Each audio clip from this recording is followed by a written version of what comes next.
देखिए संदीप जी, मैं तो ये कहना चाहूँगी कि हमारी सरकार एक ऐसी शासन पर विश्वास करती है, एक ऐसे कानूनों को लाने का प्रयास किया जा रहा है जिसमें मुख्य बिंदु जो है वो शासन ना होकर के नागरिक हो। नागरिकों के अधिकार की सुरक्षा कैसे की जाए, इस बात के प्रोविजंस हैं। चैलेंजेस के साथ में नए कानून की आवश्यकता है और इसीलिए ये इंट्रोड्यूस किए गए हैं। और लगातार हम लोगों ने कहा कि जो सुझाव हैं वो हम सबसे चाहते हैं कि सुझाव ऐसे आएँ जिससे कि हमारे देश में क्या इंप्रूवमेंट्स हो सकते हैं उसमें कदम हम बढ़ा सकें। मॉब लिंचिंग की आपने बात की, निश्चित तौर पे संदीप जी मुझे लगता है कि मॉब लिंचिंग एक बहुत ज्वलंत इशू है और उसमें एक कठोर कानून बनाने की आवश्यकता थी, जिसका कि काम सेंट्रल गवर्नमेंट द्वारा किया गया है जिससे कि इस पर रोकथाम हो सके।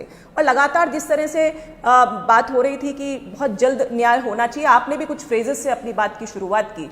वीडियो कॉन्फ्रेंसिंग के जरिए अभी तक सिर्फ और सिर्फ पेशी हुआ करती थी, उसको अब ट्रायल तक भी लाने का प्रयास किया जा रहा है जिससे कि स्पीड अप हो सके पूरी न्याय व्यवस्था का। चाहे कहीं पर हमें, जैसे फॉरेंसिक एक्सपर्ट्स की बात आपने भी कही, कितना अच्छा प्रयास है। 3 साल के अंदर हर साल 33,000 से ऊपर फॉरेंसिक एक्सपर्ट्स हमारे देश में होंगे, तो इस तरह का एक प्रयास है। और देखिए, जब भी किसी बात नहीं होंगे राखी, जब होंगे की बात होती है ना, तो मुझे वो भी याद आ जाता है कि हर साल 2 करोड़ रोजगार दिए जाएंगे, तो मतलब अब तक 18 करोड़ रोजगार हो जाने चाहिए थे। कई चीजें सुनने में अच्छी लगती हैं, इतने फोरेंसिक एक्सपर्ट्स तैयार हो जाएंगे क्या? ये एक चैलेंज, एक चुनौती होगी सरकार के सामने। मैं जवाब देना चाहूंगी सर।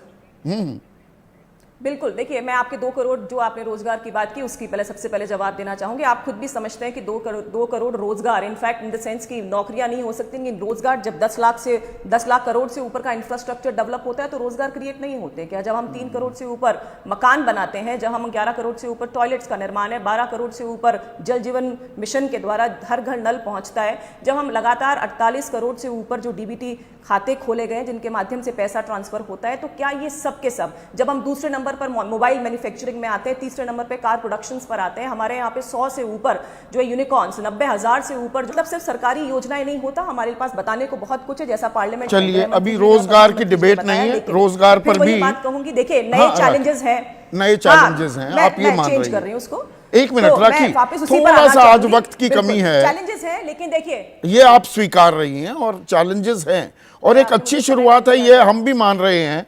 लेकिन महिमा, इसमें देखिए एक और जो सभी मान रहे हैं सर, और बिल्कुल बिल्कुल महिमा, राजनीतिक फायदे के लिए सजा माफी में कमी का जो वो इस्तेमाल होता था, वो प्रावधान को भी दुरुस्त करने की कोशिश की जा रही है।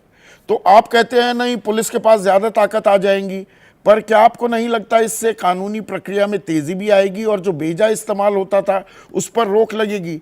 वो चाहे आनंद मोहन का मामला हो या गोधरा कांड में 11 लोगों की सजा माफी का मामला गुजरात में हो, दोनों तरफ राजनीतिक फायदा या राजनीतिक पैरवी भी इस्तेमाल होती थी सजा माफी में। जय हिंद।